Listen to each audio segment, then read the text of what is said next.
আপনি ইনশাল্লাহ বদরপুর যে কটা সেন্টার আছে আপনারা সর্বোচ্চ ভোট দিয়ে আলতাফ হোসেন চৌধুরী বিজয় করবেন। সবাইকে শুভেচ্ছা, দেখা হবে বিজয় ইনশাল্লাহ।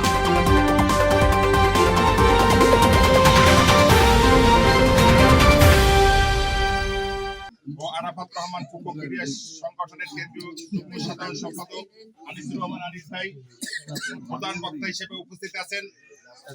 পটুয়াখালী জেলার জাতীয়তাবাদী মহিলা দলের সম্মানিত সভানেত্রী আফরোজা সীমা, উপস্থিত বিশেষ অতিথিবৃন্দ, উপস্থিত বদরপুর ইউনিয়নের বিএনপি যুব দল, ছাত্র দল, মহিলা দল এবং অন্যান্য অঙ্গ সহযোগী সংগঠনের নেতৃবৃন্দ, উপস্থিত এলাকাবাসী, আসসালামু আলাইকুম। আলতাফ হোসেন চৌধুরী দক্ষিণ অঞ্চল তথা বরিশাল বিভাগের একজন ক্লিন ইমেজের লোক। ইতিপূর্বে আমরা বরিশাল বিভাগে কোনো সেনাবাহিনী, নৌবাহিনী এবং বিমান বাহিনী প্রধান পাই নাই, তার মতো একজন বিশেষ ব্যক্তি পেয়েছি। আপনাদের কাছে আমার আহ্বান, 2001 সালে 1 অক্টোবর যেভাবে নীরব ব্যালট বিপ্লবের মাধ্যমে আপনারা তাকে বিপুল ভোটে ভোট দিয়ে বিজয়ী করেছেন, তেমনি ভাবে আগামী 12ই ফেব্রুয়ারি আপনারা সকলে আপনাদের আত্মীয় স্বজন সহ সকলকে নিয়ে ভোট দিয়ে আর একটা ব্যালট বিপ্লব ঘটিয়ে তাকে নির্বাচিত করবেন। তিনি নির্বাচিত হলে আমরা একটা বড় মন্ত্রী পাবো এবং এলাকার সার্বিক উন্নয়ন করতে পারবে, এই আশাবাদ ব্যক্ত করে আপনাদের সকলকে ধন্যবাদ জানিয়ে শেষ করতে আল্লাহ। আজকে আমরা ত্রয়োদশ জাতীয় সংসদ নির্বাচনের উঠান বৈঠকের আমাদের প্রার্থী, ধানের শীষের প্রার্থী, গণমানুষের নেতা, পটুয়াখালী 1 আসনের জনাব সাবেক বিমান বাহিনীর প্রধান, সাবেক বাণিজ্য মন্ত্রী, সাবেক সফল স্বরাষ্ট্রমন্ত্রী জনাব আলহাজ আলতাফ হোসেন চৌধুরীর ধানের শীষে প্রচারণার উঠান বৈঠকে আজকে সবাই সব কথা বলছে নির্বাচন সম্পর্কে সবাই, কিন্তু আমি আপনাদের কাছে একটা কথা বলবো, আমার একটু সময় বেশি নিতে হবে। আমার কথা হইল যে আজকে আমরা এই 17 বছর পর আমরা কিন্তু ভোট দিতে যাইতেছি। আমার নেতা জনাব তারেক রহমান, সে এই 17 বছর সে একটা কথাই বলছে যে আমার ভোট আমি দেব। আপনার ভোট আপনি দেবেন, আপনি নিজ দেখতে দেন। তাহাজ্জুদের সময় পিড়াই এনেছে। আমরা এক এলাকায় গেছি, এক মহিলারে বলছি যে মা, আপনি সকাল সকাল যাই ভোটটা দিয়ে আসবেন। আপনারা এখন জানেন যে না, এখন তো আমার ভোট আমি যেতে পারবো, কিন্তু না, বিশ্বাস নেই।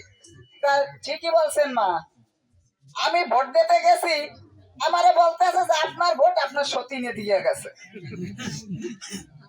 তাই এখন দেখা আমার ঘরে সতীন নেই, কিন্তু আমার ভোট আমার সতীনে দিয়ে গেছে, ভিজিটিং অফিসার বলতে আছে। তাই দেখেন বাজার 2 ভাগ কিন্তু বানাইয়ে ভালাইছে। ওই মহিলা বাসায় ওই তার স্বামীর কি আস্থা রাখবে? তুই কোন জায়গায় বিয়ে করবি, তোর ভোট তুই আমার ভোট তুই তার দিয়ে দেওয়াইছ। তা আমরা সতর্ক থাকবো। 12 তারিখ আমাদের কাজ থাকবে। নেতা কি বলছে, ফজরের নামাজ আমরা মাঠে পড়বো। ওরা তাহাজ্জুদের সময় ফিরে এনেছে, কিন্তু আমরা সেই বিধানের পক্ষে না, আমরা সিল টাকানের পক্ষে। আমরা চাই আপনার ভোট আপনি গিয়া দিয়ে আসেন। আপনি জানেন যে ডাক্তার শফিক, ও কিন্তু পাগল হয়ে গেছে। ও সকালে কয় এক কথা, বিকালে কয় এক কথা। ওর লগের যে আরেকটা আছে, ও গানমান নিয়ে ঢুকবে। বদরপুর ইউনিয়নের ট্যাংরাখালীতে রাতের বেলা যে উঠান বৈঠক হয়েছে চলছে, সে উঠান বৈঠকের শ্রদ্ধেয় সভাপতি উপস্থিত আজকের অনুষ্ঠানের প্রধান বক্তা আফরোজা শিবা নির্যাতিত নিপীড়িত মানুষের প্রতিচ্ছবি আমাদের মহিলা দল নেত্রী আমাদের মাঝে উপস্থিত আছেন অত্র ইউনিয়ন বিএনপির সংগ্রামী সহযোদ্ধা সভাপতি জাসাসের নেতৃবৃন্দ। আমি জাসাসের নেতৃবৃন্দকে এক পটুয়াখালী জেলা শাখার জাতীয়তাবাদী সামাজিক সাংস্কৃতিক সংস্থা জাসাস শহীদ রাষ্ট্রপতি জিয়াউর রহমানের হাতে যেই দলটির জন্ম, সেই নবনির্বাচিত নেতৃবৃন্দকে একটু বদরপুর ইউনিয়নবাসীর থেকে করতালির মাধ্যমে মানে ধন্যবাদ জানাই। আপনারা একটু দাঁড়ান। আমাদের মাঝে উপস্থিত আছেন ছাত্র দল, যুব দল, স্বেচ্ছাসেবক দল সহ অত্র ইউনিয়নের মা বোনেরা এবং সামনে উপস্থিত ভাইয়েরা। প্রিয় বদরপুরবাসী, আমি কিন্তু এখানে আজকে আসার কোনো কথা ছিল না। সন্ধ্যার সময় আমি বাউফলে যাচ্ছিলাম একটা প্রোগ্রামে, হঠাৎ করে লোকমান সাহেব আমাকে ফোন করেছে যে ভাই কোথায়? আমি বাউফল যাচ্ছি। ভাই একটু ঘুরে আমাদের বাসায় একটু চা খাই দেবেন বাড়িতে সন্ধ্যার পরে।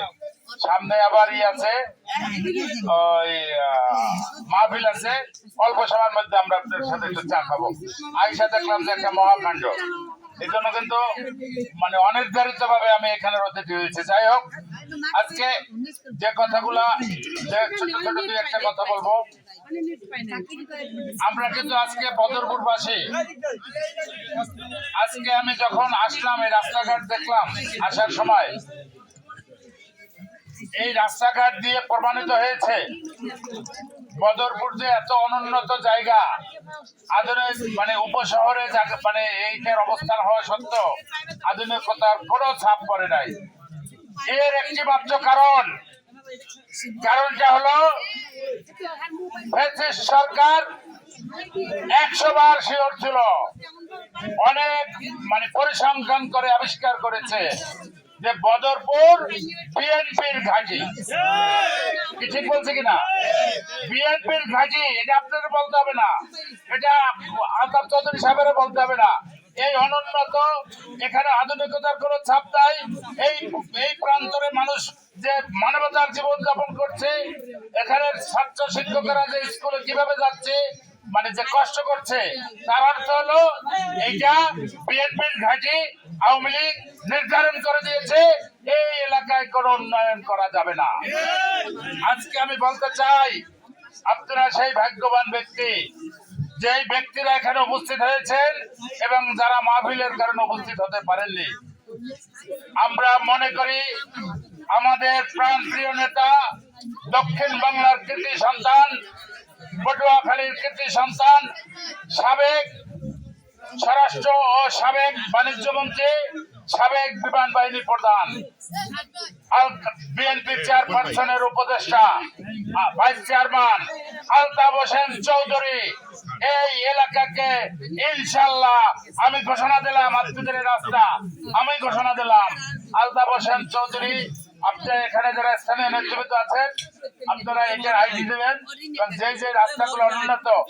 আমি আপনাদের কথা দিয়ে গেলাম, নির্বাচন পূর্ববর্তী কথা দিয়ে গেলাম, আপনারা ভোট দিলেও না দিলেও এই রাস্তাগুলো ইনশাল্লাহ আলতাফ হোসেন চৌধুরীর নেতৃত্বে গঠিত হবে। প্রিয় ভাইরা, প্রিয় বোনেরা, আজকে দেশ এমন একটা ক্রান্তি লগ্নে আমরা উপস্থিত হয়েছি, যে সময় বাংলাদেশের ভাগ্যাকাশে এক শ্রেণীর অজাত কুজাত দিয়ে এই যে ইন্টারন্যাশনাল রাজাকার বলে, যাদেরকে জিয়াউর রহমান বহুদলীয় গণতন্ত্র ফেরত দিয়ে, বাকশাল ভেঙে দিয়ে বহুদলীয় গণতন্ত্রের মাধ্যমে এই আওয়ামী লীগ বলেন, বাকশাল বলেন, অন্যান্য দলকে বলেন, রাজনীতি করার সুযোগ দিয়েছিল। তারা সেই সুযোগকে কাজে লাগিয়ে আজকে বাংলাদেশের কিন্তু তারা বিরোধিতা করেছিল।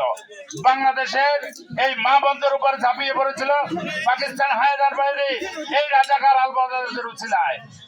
আপনাদের বাড়িঘর জ্বালিয়ে দিয়েছিল এই রাজাকার আলবদরদের উছিলায়।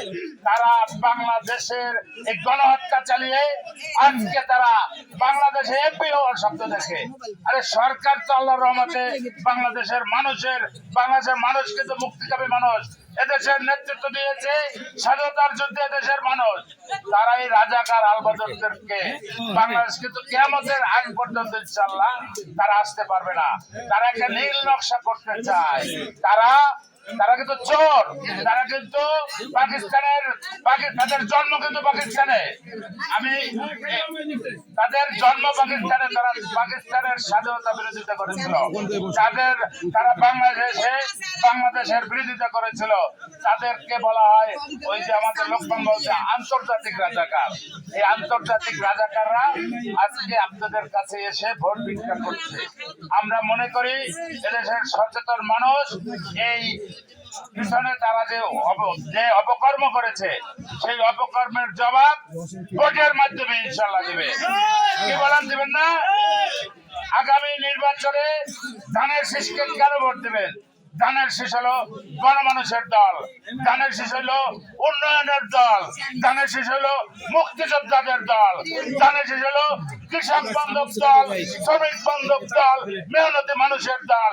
এই ধানের শীষ যখনই বাংলাদেশে ক্ষমতা এসেছে তখনই জনগণের কথা বলেছে, জনগণের চার প্রান্তে চলে গেছে। আজকে তারেক রহমান বাংলাদেশের মাটিতে এসে তিনি প্রথম ঘোষণা দিয়েছেন এই মা বোনদের জন্য, এই যে ফ্যামিলি কার্ডের কথা ঘোষণা দিয়েছেন। তিনি ঘোষণা দিয়েছেন কৃষকের জন্য কৃষিকাজ, আপনাদের স্বাস্থ্য সেবা নিশ্চিত করার জন্য স্বাস্থ্য কাজ। প্রিয় সাংবাদিক ভাইরা, আপনারা মনে রাখেন জাতীয় প্রেস ক্লাবের যে প্রতিষ্ঠাতা, এই যে জায়গা আপনাদের জন্য কিন্তু আমাদের মহান নেতা শহীদ প্রেসিডেন্ট জিয়াউর রহমান দিয়েছেন। তিনি কিন্তু মুক্তিযুদ্ধই ঘোষণা করেন নাই, এদেশের নেতৃত্ব দিয়েছেন, রাষ্ট্রপতি হয়েছেন, বাংলাদেশের মানুষের জন্য কল্যাণকর যা কিছু আছে আমার নেতা করেছেন। খালেদা জিয়া তারই ধারাবাহিকতা আপনাদের পাশে ছিলেন। খালেদা জিয়া দেশনেত্রী একটি কথা বলেছেন, বারংবার একটি কথা বলেছেন, এদেশের বাইরে আমাদের বন্ধু থাকতে পারে, কোন প্রভু নাই। আজকে এই জামাত শিবির রাজাকার যারা আছে, ধর্মের নামে যারা মানুষকে বেঈমান করার চেষ্টা করছে, যারা শয়তানের কারখানা বানানোর জন্য বাংলাদেশে ঝাঁপিয়ে পড়েছে, আমরা তাদেরকে বলতে চাই, পাকিস্তানে আপনাদের কিন্তু জায়গা হবে না। পাকিস্তানের সাথে বেঈমানি করেছেন, এদেশের জনগণ আপনাদেরকে সব সময় প্রত্যাখ্যান করেছে। আমরা মাঝে মাঝে একটু আশ্রয় দিয়েছে, ওরা হাত পা ধরেছে। ওরা কিন্তু বরগাছার মতো কখনো বিএনপির উপরে, কখনো আওয়ামী লীগের উপরে, কখনো এরশাদের উপরে ভর করেছিল। আজকে আমরা যে আশ্রয় দিয়েছি তাদেরকে একটু অনুধাবন করার, তাদেরকে সুযোগ দিয়েছি ভালো হয়ে যাও। এই বাংলারা ভালো হয়ে যায় নাই, তারা আওয়ামী বাকশালীদের মতো এদেশে আবার গণহত্যার চালানোর চেষ্টা করবে ইনশাআল্লাহ। আপনাদের কাছে বলি, আমরা মনে করি ইনশাআল্লাহ আমাদের জনগণ ঐক্যবদ্ধ। আওয়ামী লীগ যারা আওয়ামী লীগ দেশের জন্য ক্ষতি করেছে, আজকে আমার ভাইরা বলেছে আমরা কিন্তু ঘরে থাকতে পারি নাই, আমরা আগানে বাগানে ছিলাম, ধান খেতে ঘুমিয়েছি। যারা এই বিভিন্ন মামলা দিয়েছে তাদের কিন্তু কোনো রক্ষা নাই, তাদেরকে কিন্তু রক্ষা নেই। আর অরিজিনাল আওয়ামী লীগ অনেকেরই করে নাই। এদেশের জনগণ ভোট দেয় নাই, নৌকায় কেউ ভোট দিতে পারছে? বলেন পারছে?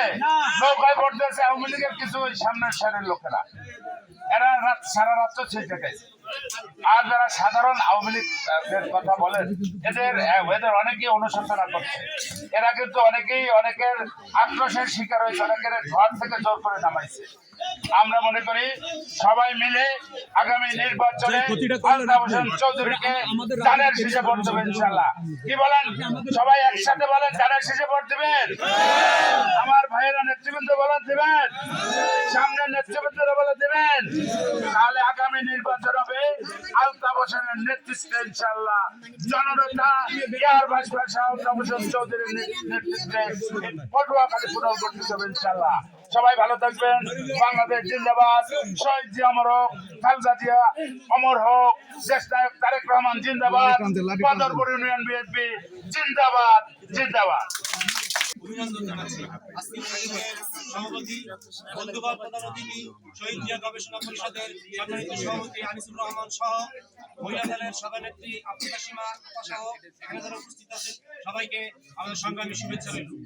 আপনারা হয়তো জানেন না যে বাংলাদেশে এমন একটি রাজনৈতিক দল বিএনপি, যেখানে একটি সাংস্কৃতিক সংগঠন আমরা জিয়াউর রহমান 27 ডিসেম্বর 1978 সালে প্রতিষ্ঠা করেছেন। এই কারণেই যে একটি দেশের ইতিহাস এবং ঐতিহ্যকে এবং সংস্কৃতিকে লালন করার জন্য একটি সাংস্কৃতিক সংগঠন দরকার, একটি সামাজিক সংগঠন দরকার। তিনি আমাদের তখন যে সামাজিক সাংস্কৃতিক সংগঠনকে প্রতিষ্ঠা করেছিলেন কেন? আমাদের গ্রাম বাংলার ইতিহাস ঐতিহ্যের মধ্যে জারি সারি গাড়ি মুর্শিদি এইসব গান আছে যেগুলো আমাদের ইতিহাস ঐতিহ্যকে ধারণ করে। সেই লক্ষ্যে তিনি আমাদের সংগঠন প্রতিষ্ঠা করেছেন। বিগত বছরগুলোতে আমাদের অনেক সাংস্কৃতিক কর্মকাণ্ড হয়েছে। আপনাদেরকে অবগত করতে চাই, বিগত 17 বছরে আমরা পটুয়াখালীতে জাসাসের কোনো কার্যক্রম করতে পারিনি। আমরা আমাদের জাতীয় কলেজের উন্মেষে যে সাংস্কৃতিক কর্মকাণ্ড পরিচালনা করতে পারিনি। কেন্দ্রীয় ভাবে আমাদেরকে 24 জানুয়ারি আমাদেরকে কমিটি দেওয়া হয়েছে। আমরা সাংস্কৃতিক কর্মকাণ্ড পরিচালনা করার জন্য এখন মাঠে নেমেছি, আপনাদেরকে সহযোগিতা চাই। আর আমরা আজকে যার সমর্থনে এখানে উঠান বৈঠকে উপস্থিত হয়েছি তার সম্বন্ধে আপনারা অনেকেই জানেন। এর আগে আপনারা যখন এই টাঙ্গাখালী বদরপুর কিতে আসতেন, নৌকায় আসতে হতো। যখন ফেরি না ছিল তখন কিতে আসছেন আপনারা নৌকায়, ফেরির পর ফেরিতে আসছেন। এরপর যখন ব্রিজ হইলো এখন আপনারা ব্রিজে আসেন। আমরা এই ব্রিজ হওয়ার আগে এইসব রাস্তা কি রকম ছিল আপনারা জানেন। এই এলাকায় দুইজন সম্মানিত ছিল, ক্ষমতাবান লোক ছিল, নাম মেনশন করে একজন উপজেলা চেয়ারম্যান, একজন জেলা পরিষদ চেয়ারম্যান। তারা কি করেছে আপনারা সবাই সচেতন জানেন। আপনাদের এই টাঙ্গাখালীর এই এলাকায় এখনো হেরিংমন্ডি নাই বালির রাস্তা দেওয়া, অথচ তারা তাদের বাড়ির সামনে মসজিদ ডেভেলপ করছে, সেটা আমাদের কোনো আক্ষেপ নাই। কিন্তু সেখানে জেলা পরিষদের আপনার আমার টাকার অর্থায়নে সেখানে সে রেস্ট হাউস করছে। সেই রেস্ট হাউস রাস্তাটা আপনাদের জন্য উপকার হইব। আমাদের বক্তব্য বেশি বাড়াবো না, এখানে অন্য যারা আছে সবাই বক্তব্য দেবে। আপনাদের কাছে অনুরোধ, আমরা এখন আর কারো কুচ্ছা না গাই। বিগত স্বৈরাচার সরকার কি করছে সবাই আপনারা জানেন। আমরা চাই এখন কাউন্টডাউন চলতেছে, আর মাত্র 7 দিন 8 দিন বাকি আছে নির্বাচনে। সবাই ভোট কেন্দ্রে যাবেন, আপনারা সবাইকে উদ্বুদ্ধ করবেন আমাদেরকে ভোট দিতে হবে। আপনাদেরকে আমি আমার পেশাগত আর একটা পরিচয় দিই। আমি পেশায় সাংবাদিক, পটুয়াখালী জেলা প্রেস ক্লাবের ভাইস প্রেসিডেন্ট। যত নির্বাচন ছিল আমরা এইসব এলাকায় নির্বাচনী ক্যাম্প ভিজিট করছি, সকাল থেকে সন্ধ্যা পর্যন্ত নির্বাচনে ছিল। জনগণ স্বতঃস্ফূর্তভাবে ভোট দিতে যায় নাই। আমরা যখন প্রিজাইডিং অফিসারকে বলছি 10টা 11টা কয়টা কত পার্সেন্ট ভোট হয়েছে, 25% ভোট হয়েছে। যখনই 12টা লাঞ্চ টাইম 3টা 4টে যখন জিজ্ঞেস করছি ভাই 60% ভোট হয়েছে, আমি 2 ঘন্টা আপনার এত পার্সেন্ট ভোট কাউন্ট হলো কেমন? তারা এই ছিল ভোটের ইতিহাস। আরো বিস্তৃত অনেক কথা ভবিষ্যতে যদি কোনোদিন সুযোগ হয় আপনাদের কাছে বলবো। আমি আরেকটা উদাহরণ দিই, আপনারা জানেন কিনা ঢাকায় তাসনিম জারাকে আপনারা তো ফেসবুকে সবাই দেখেন, ফুটবল মার্কা নিয়ে দাঁড়াইছে, এনসিপি করতো। আমাদের বাংলাদেশের একজন সম্পাদ, উনি কিভাবে ভোটারদের উদ্বুদ্ধ করেছেন।